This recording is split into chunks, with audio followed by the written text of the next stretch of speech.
നമ്മൾ ദുബൈയിലെ റോഡുകളിൽ ഇല്ലെങ്കിൽ ആ സ്പീഡ് ലൈനിൽ എന്താണ് ഡെലിവറി ബൈക്കുകൾക്ക് സംഭവിച്ചത്, എന്തുകൊണ്ടാണ് വിലക്ക് ഏർപ്പെടുത്തിയത് എന്ന് പരിശോധിക്കാം. നവംബർ 1 മുതലാണ് ഈ നിരോധനം നിലവിൽ വരിക എന്നാണ് മനസ്സിലാക്കുന്നത്. റോഡ് ട്രാൻസ്പോർട്ട് അതോറിറ്റിയും ദുബായ് പോലീസുമാണ് ഈ പുതിയ നിയമം പ്രഖ്യാപിച്ചിരിക്കുന്നത്. ഷിനോജ് ഷംസുദ്ദീൻ ചേരുന്നുണ്ട്. ഷിനോജ്, എന്തുകൊണ്ട് ഈ നിയമത്തിലേക്ക് കടന്നിരിക്കുന്നു, എന്തൊക്കെയാണ് പാലിക്കേണ്ട കാര്യങ്ങൾ? ധന്യ, കോവിഡിന് ശേഷം ദുബൈയിൽ വലിയൊരു കുതിച്ചുചാട്ടമാണ് ഈ ഡെലിവറി മേഖലയിൽ ഉണ്ടായത്. ഈ മേഖലയിലേക്ക് കൂടുതൽ കമ്പനികൾ കടന്നു വരുന്നു. കഴിഞ്ഞ ആഴ്ച തന്നെ കീറ്റ എന്ന് പറയുന്ന ചൈന കമ്പനി കടന്നു വന്നു.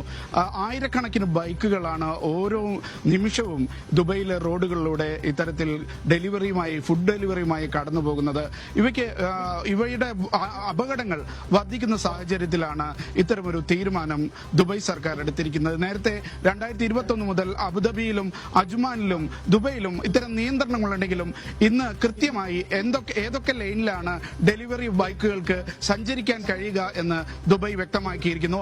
5 ലൈനുകളുള്ള ഒരു റോഡിൽ ഇടതുവശത്തെ 2 ലൈനുകളിൽ ഡെലിവറി ബൈക്കുകൾ ഓടിക്കാൻ പാടില്ല എന്നാണ് പുതിയ നിയമം പറയുന്നത്.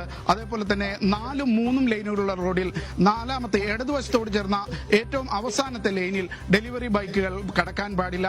പക്ഷേ 2 ലൈനുള്ള റോഡിലാണെങ്കിൽ ഈ 2 ലൈനുകളും ഈ ഡെലിവറി ബൈക്കുകൾക്ക് ഉപയോഗിക്കാമെന്നാണ് RTA വ്യക്തമാക്കിയിരിക്കുന്നത്.